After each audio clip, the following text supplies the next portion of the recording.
안전한 활용 기반의 데이터 산업 활성화를 위해 민간 주도 데이터 융합 기구를 출범한 곳이 있다고 합니다. AI 기술을 기반으로 매출 추정, 수요 예측 및 마케팅 타겟 선정 등의 빅데이터 컨설팅 역량을 갖춘 데이터 컨설팅 전문 기업입니다. 이곳은 직원의 80% 이상이 데이터를 다루는 데이터 분석가이며 320만 상가 정보 및 점포, 금융 등 500여 종의 데이터를 가공하고 처리하는 빅데이터 전문 회사라고 하는데요.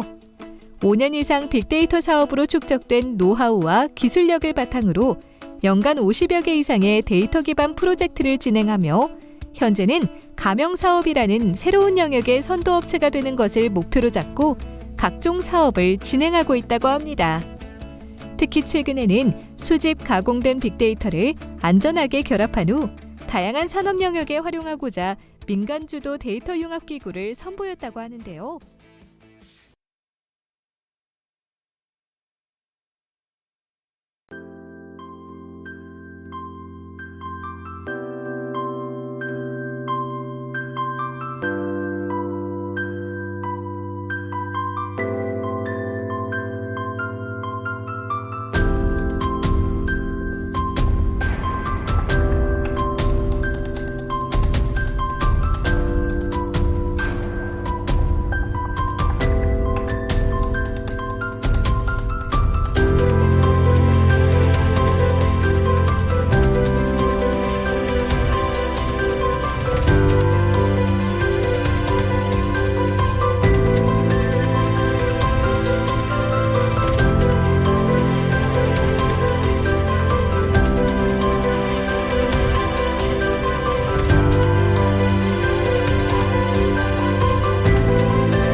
동안 전국에서 12만 개가 넘는 가게가 사라진 것으로 나타났습니다.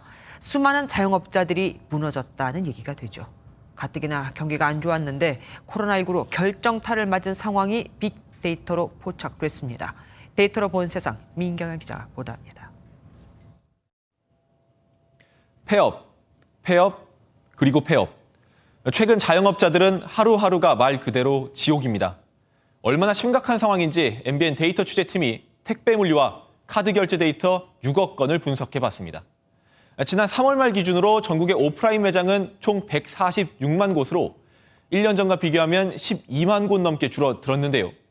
카드 매출액 역시 19%, 무려 15조 원이나 감소했습니다. 특히 코로나19가 결정타를 날렸는데요. 지난해 3월부터 올해 2월까지 11개월간 6만 곳이 줄었는데 3월 한 달 동안에만 6만 곳이 더 줄어든 겁니다. 대구 31번 환자가 나온 2월 중순 이후 사회적 거리 두기가 본격화되고 소비 심리가 움츠러들면서 경기 침체 속에 가까스로 버티던 매장들이 무더기 폐업을 결정한 것으로 부산의 풀이됩니다. 남포동, 광주의 충장로, 대구의 동성로 모두 역사가 깊은 번화가들인데요. 여기 불빛이 꺼져가고 있습니다.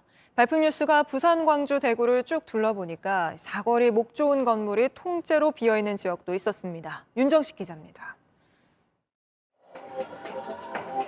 각종 집회나 유세로 항상 사람이 붐비는 이곳. 부산 구도심의 핵심 남포동과 광복동이 만나는 곳입니다. 그 중에서도 사람이 가장 많이 모여 이 상권이 제일 좋다라고 하는 이 광장입니다. 자, 그런데 여기를 보면은 이 건물 전체가 통으로 지금 비어 있습니다. 동성로에 술집이 많이 모여 있는 골목으로 한번 와봤습니다. 지금 시간이 아직 8시가 안 된 아주 늦지는 않은 시간인데 사람들이 거의 없습니다. 손님이 없다 보니 맥주집과 포장마차, 노래방 모두 문을 닫았습니다. 2% 안팎 끼던 동성로 공실률은 22% 넘게 치솟았습니다. 지난해 상가 4-5곳 중 한 곳은 문을 닫은 겁니다. 고단가, 예를 들면 뭐 자동차라든지 가구나 가전, 뭐 귀금속 이런 매장들만 상권에 살아남게 되면서 상권의 모습이 많이 바뀔 것이다라고 예측이 되고 있고요.